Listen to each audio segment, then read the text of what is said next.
Alright, welcome to the Dan Stevens Show.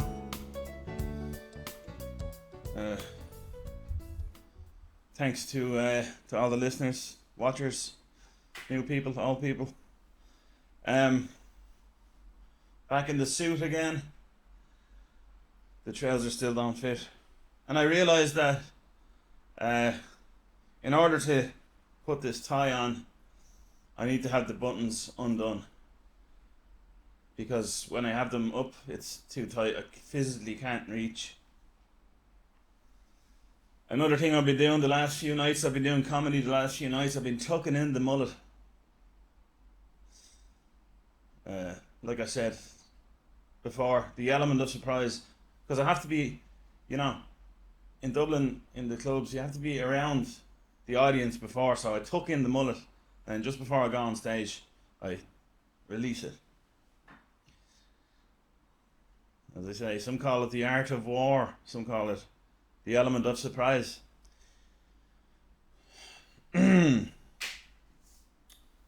Sláinte. Yeah, I know what you're thinking.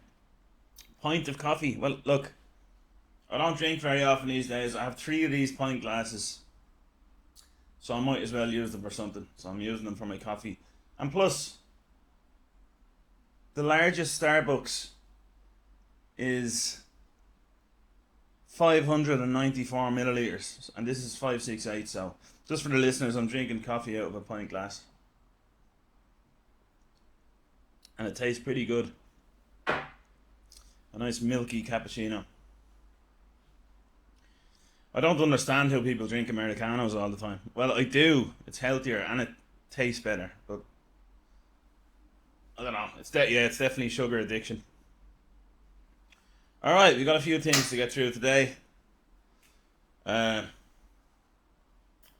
gonna start off with a new section. A new section, not a news section. God, I don't know how my hair is looking. I had to make the walk from I made the walk from my house to my little shed here, or the studio here. I bring a little bag with me with all the essentials, my laptop, all the recording equipment and stuff. And I had to carry my suit jacket in my hand, and it got rained on. And I just thought, that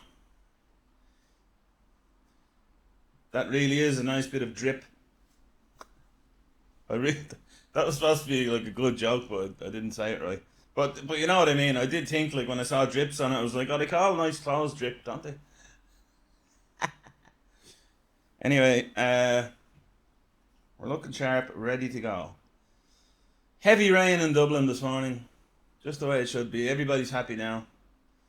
Plenty of war. They can focus on the war news now again, because the rain is back. They don't have to talk about the sun anymore. So we are back in business.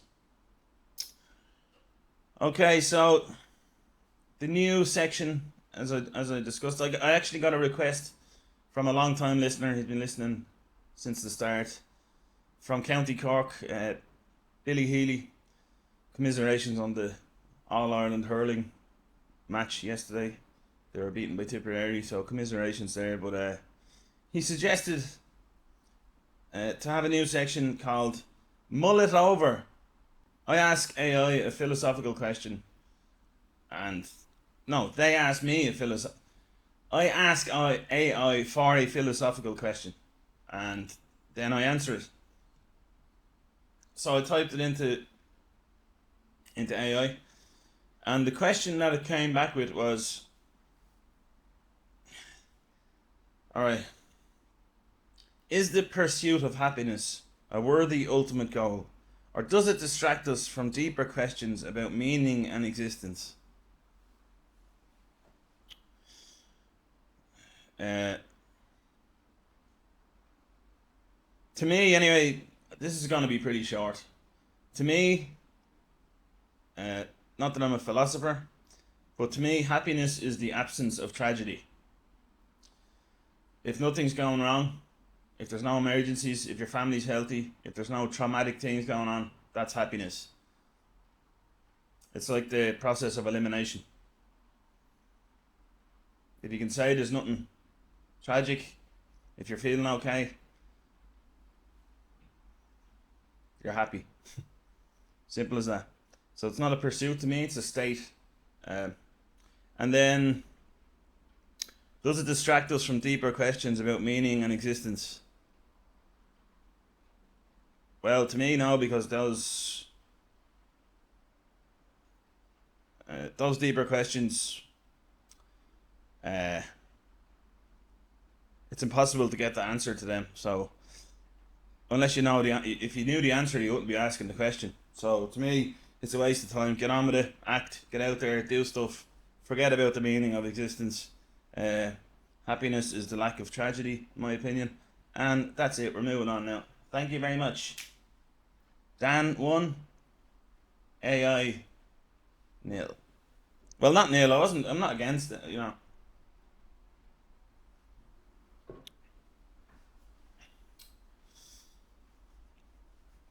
Sunshine is happiness as well. I think to me, it's like a visible manifestation of happiness, and it gives you vitamins. It's nice. Okay. So this section is it's not a section. It's just things I've been thinking about over the past week, and when I do have a guest on, these are the topics we will be talking about. Things that crop up over the week. I take a note of them. Um, Lewis Capaldi made a comeback at Glastonbury, I think it was. A fantastic rendition of his song "Someone You Loved." I don't know how old it is now, but I think he was struggling with. He had the shakes, I think, because his first song was so good, and then he couldn't write a better one or as good of a one, so then he got the shakes. Now I watched the whole song at Glastonbury, no shakes, fantastic.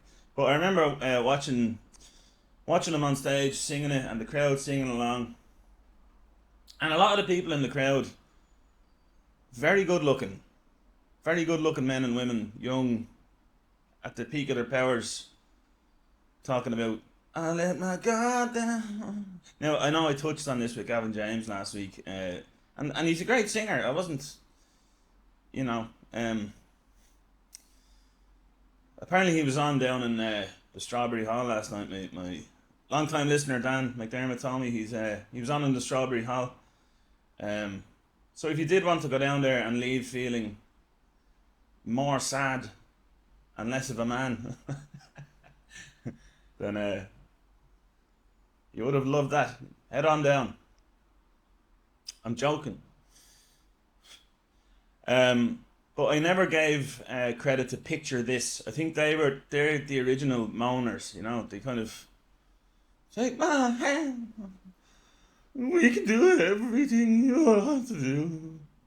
Uh, Feelings and stuff. You know, terrible.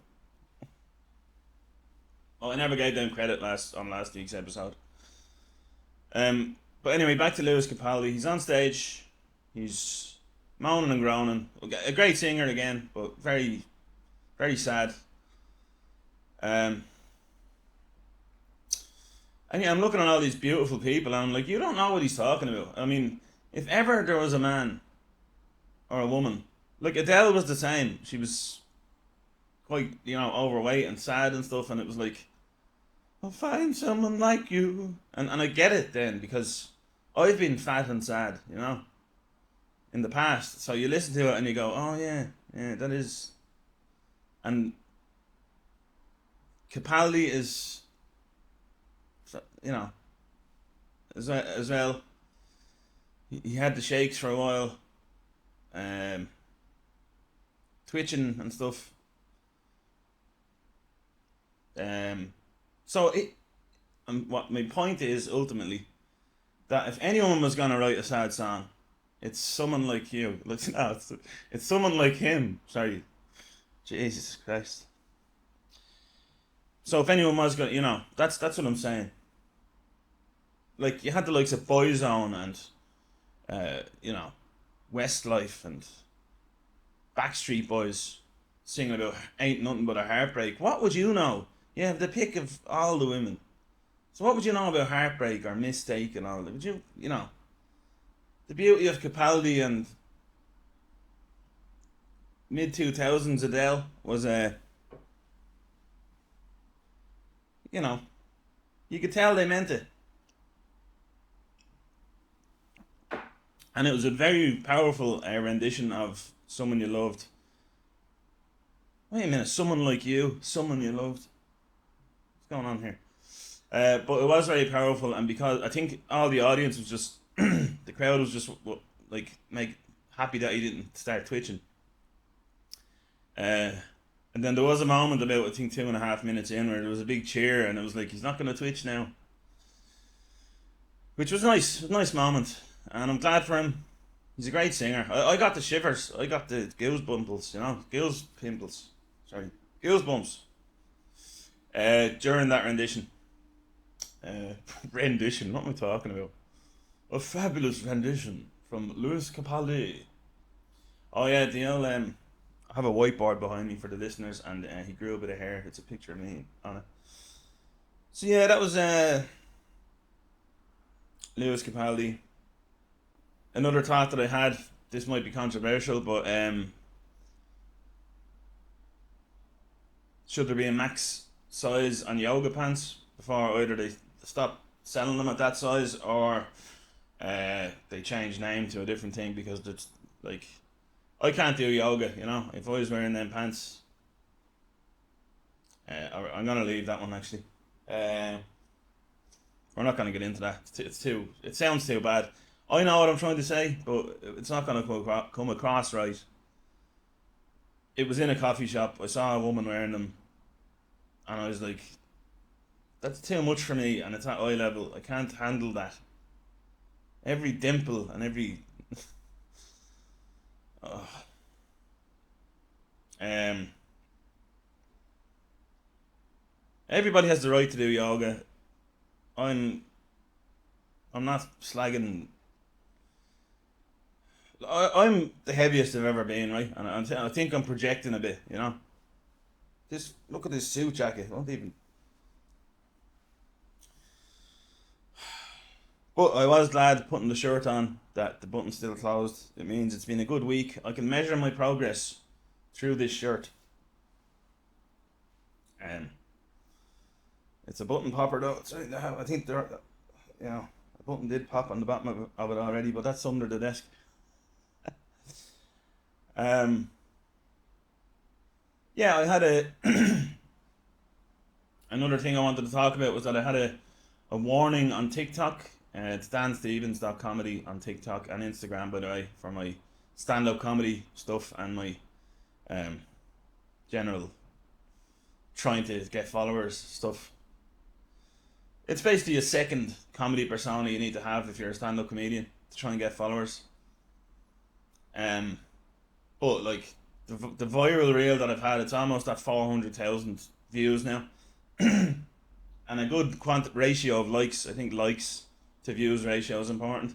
It's of traffic lights on a path, so I don't know how that's gonna make people come to my stand up shows. But anyway, oh, that's traffic lights on a path, man. I talked about this before.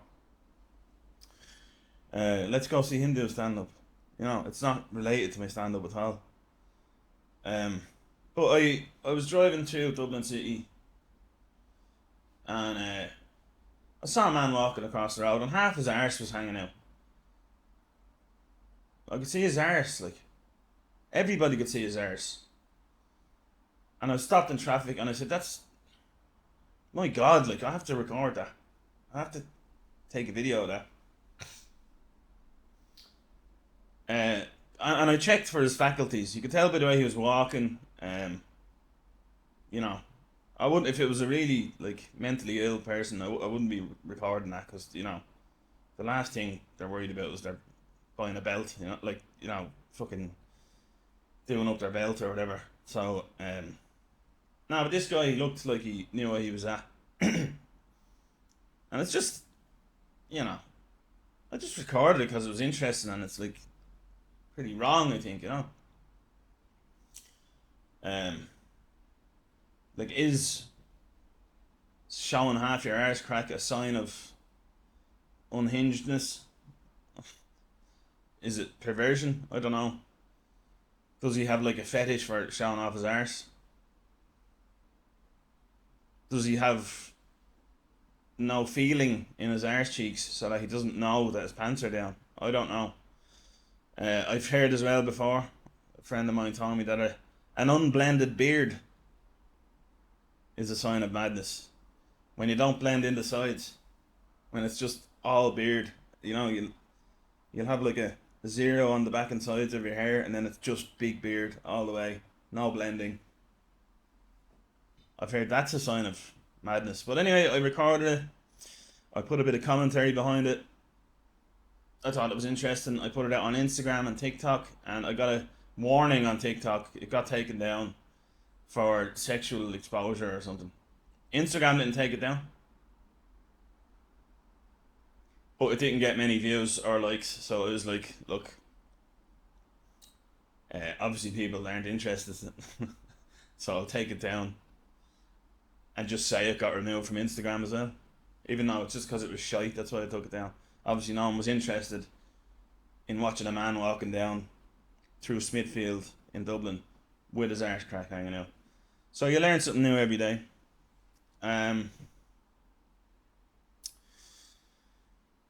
What else was there? Yes, so the return scheme. I have had a few run-ins with that scheme. Any non-Irish listeners? If I still have non-Irish listeners, I don't know. The return scheme in Ireland is where anytime you buy a plastic bottle or a can, you get charged an extra 15 cent for everything under 500 ml, I think, and then 25 cent for anything over 500 milliliters. And then you bring it back to a bottle bank like thing. You put all your bottles and cans in, then it gives you a receipt, and then you're able to use that towards your shopping. Or I think they have to give you cash back for it if you bring it to like the counter in a supermarket or something, legally. But my local Super Value supermarket brought all my bottles up. I'm not going to bore you with the details, but they weren't working. And the warning message that was coming up on it was,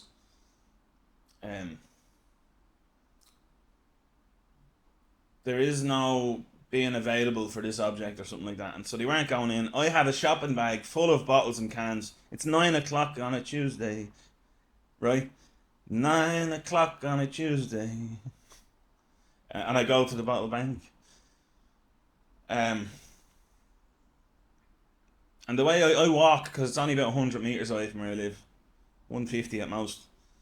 So my hands are full, and I am going up to buy crunchy nut cornflakes and some milk as well. So I can't do my shopping until I rid myself of the bottles, because I've no bag then to carry the stuff back in.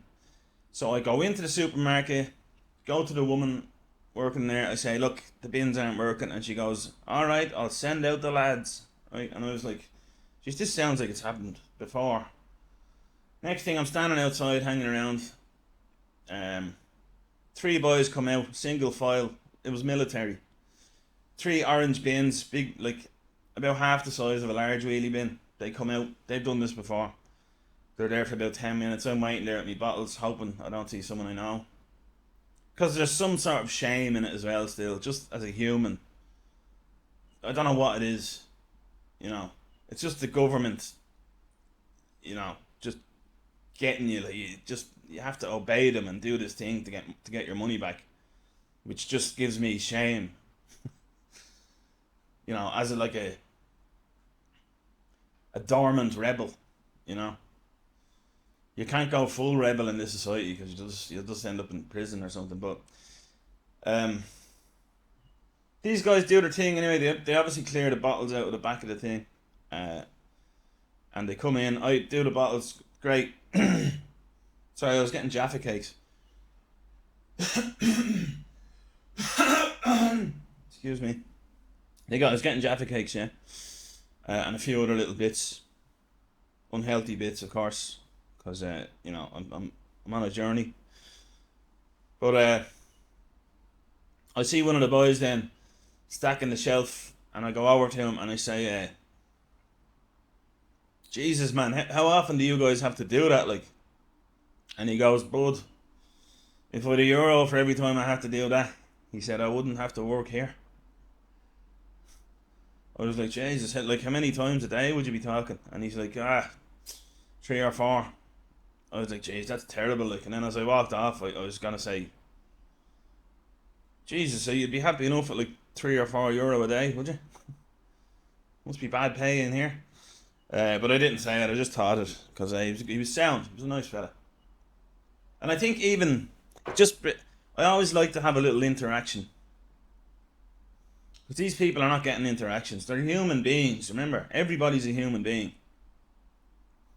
Sometimes all you need is a little interaction, positive interaction, to make you feel alive again. Someone could be feeling totally fucking numb all day, and then one little recognition of existence is all it takes to spark you back into feeling like you're a human again. I've been there.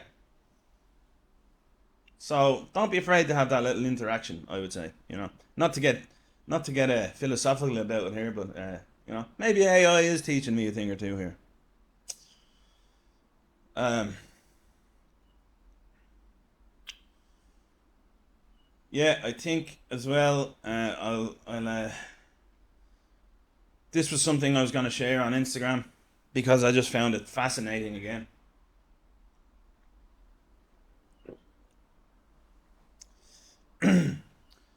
So there's a guy working in the local coffee shop here. I'm in Blanchardstown, and I won't say which. I won't say which coffee shop, but I'm pretty sure he used to work in the coffee shop last year. Uh, all right, about a year and a half ago. I think I remember seeing this fella. Didn't see him for a long time, and then I'm up there last weekend, getting a few coffees on a Saturday morning for the mother and the sisters and whatnot. And I recognise his face, and I'm like, is that the same? But there's one key difference. He has hair exactly like Elvis. It's honestly. Now he's an Indian-looking fella, or I don't know, like Asian region. uh, just to give you, and it's like a black shiny, you know, black shiny kind of. I'm like, that's is that the same fella? I'm like, is that him? Is that the same guy? And I was staring a bit too long, and I'm like, and then he caught me looking. Then I was thinking about the look that I was given, like, because there's a difference between a look of like, wow, that's a great head of hair, or else, wow, is that a wig? And I was wondering what I was given in my face. It's giving, is that a wig, or it's giving, wow, what a lovely head of hair? Because when he looked at me, he would have seen either of those two looks in my face, and I just hope I didn't give away that I was looking at it thinking, was it a wig? But I'm sure he probably knew what I was thinking. But it's just too perfect. And I recognize his face. How does he think it's so shiny and so shiny and perfect, and like the shape of it is too, you know, it's too like perfect. But it got me thinking. I was like, he was like, "How would you like to pay?" I was like, "Card, please."